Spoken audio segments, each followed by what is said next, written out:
Coming up on today's episode of Airborne Unlimited, Boeing launches longest range business jet ever. Apollo 11 lunar landing checklist sold at auction.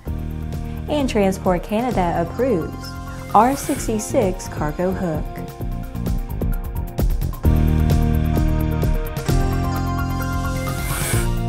Hello, I'm Laura Hudson. It's December 12th and this is Airborne Unlimited. Could this be A&N's next corporate aircraft? Boeing Business Jets is launching the BBJ 777X, a new Boeing Business Jet model that can fly more than halfway around the world without stopping, farther than any other business jet. Customers can choose between two models, the BBJ 777-8 and BBJ 777-9. The BBJ 777-8 offers the longest range of 11,645 nautical miles. The BBJ 777-9 provides a larger cabin, while still offering an ultra-long range of 11,000 nautical miles. This model opens up almost unlimited interior design options to ensure comfort for long-distance travel. To demonstrate the versatility of the airplane's spacious cabin, BBJ unveiled interior concepts from three leading design firms: Greenpoint Technologies, Jet Aviation, and Unique Aircraft Design. Each concept shows how the BBJ 777X can be transformed to suit the taste of any VIP customer. The strength of the BBJ fleet of airplanes was highlighted at the air show, as Boeing announced it recently booked another order for its BBJ MAX family. The order from an unidentified customer brings total orders for the BBJ MAX to 21. After the break, Virgin Orbit completes second captured carry test flight. There's a difference between charting a steady course and pushing for the ceiling. And for nearly a century, Hartzell Propeller has been defining that difference. It's in our passion for engineering and research and our dedication to testing the limits of performance. We are built on honor. We are Hartzell Propeller. Sandia introduces the new SAI 340 Quattro TSO'd airspeed, attitude, altitude, and slip. With integral backup battery, safety never looked so good. See it now at www.sandia.aero. Based on the popular Sling 2 LSA, the Sling 4 was designed to be the most practical and desirable lightweight four-place experimental aircraft on the market. Find out more about this 115 horsepower turbocharged airplane at airplanefactory.com. Welcome back. If you have a story suggestion for Airborne Unlimited, Aero-TV, Airborne Unmanned, the AMA Drone Report, our website or podcast, just email to news-by@aero-news.net. With so much news coming out of the aviation industry, we're summarizing some other interesting stories in a brief segment we call Around the Patch.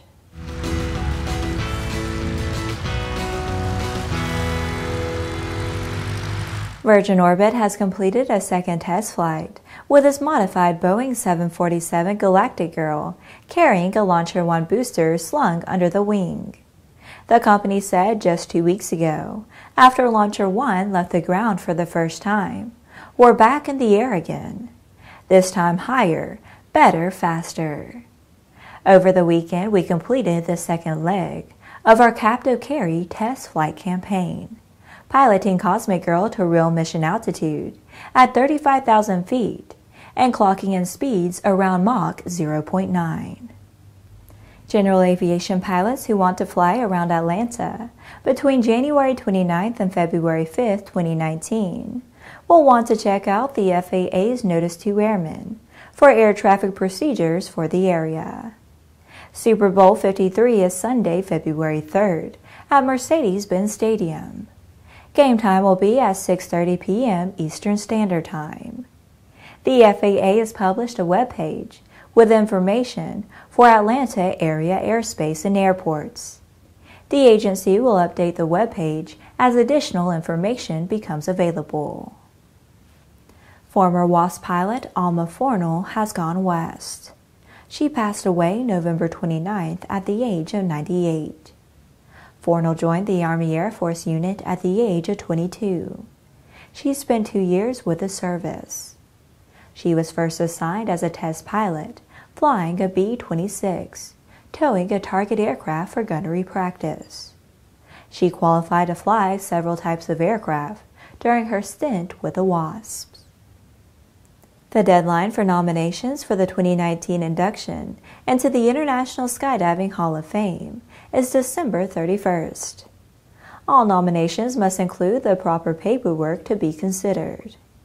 Created in 2010, the International Skydiving Hall of Fame is established to recognize those who through leadership, innovation, and/or accomplishments have defined, promoted, and advanced skydiving at the highest and sustained levels, such that they have made it possible for generations of skydivers to enjoy the sport. Well, that's it for today's trip around the patch. Now let's move on to the rest of the news. An anonymous American collector has purchased the checklist used by Neil Armstrong and Buzz Aldrin for landing on the moon. The document signed by Aldrin went for $62,500 at Sotheby's. The Lunar Surface Checklist traveled to the surface of the moon 50 years ago. It records the steps that they were to follow before they stepped out onto the lunar surface, explains Sotheby's Vice President and Senior Vice President for Books and Manuscripts, Cassandra Hatton. But that was not the most expensive Apollo 11 artifact to go under the gavel. An unnamed American collector paid $75,000 for a flight plan sheet for the mission used by Neil Armstrong. Aldrin described the document as one of Neil Armstrong's most extensive set of notes made in the entire flight plan. However, a second flight plan sheet did not find a buyer.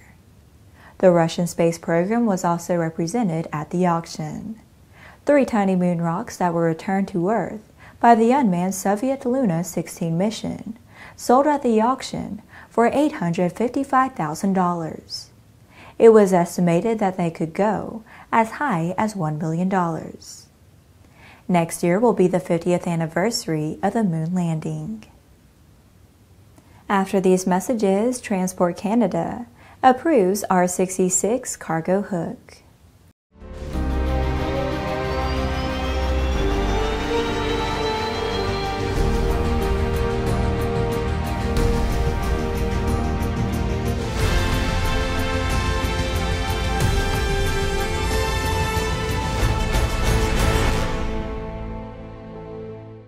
In collaboration with NASC, introducing SUBSONEX Aerospace, bringing you the TEROS Group 4 UAS, the redesigned Tiger Shark Block 4, and the SUBSONEX TWINJET UAS, all derived from flight-proven manned systems, not concepts, real aircraft. More at SUBSONEXaerospace.com.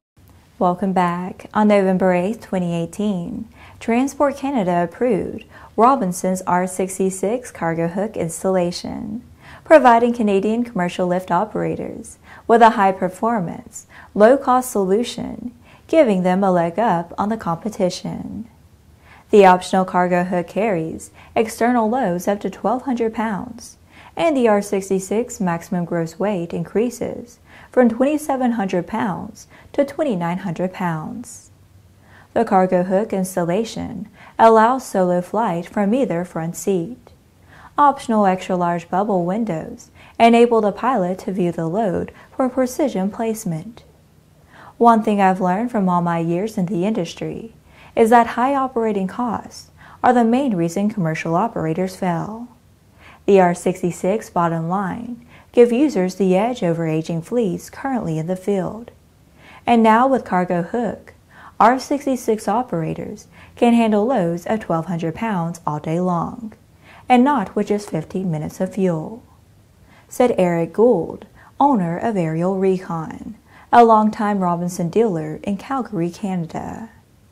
Robinson is now accepting orders for cargo hook installations on new R66 aircraft. MSRP is $28,000.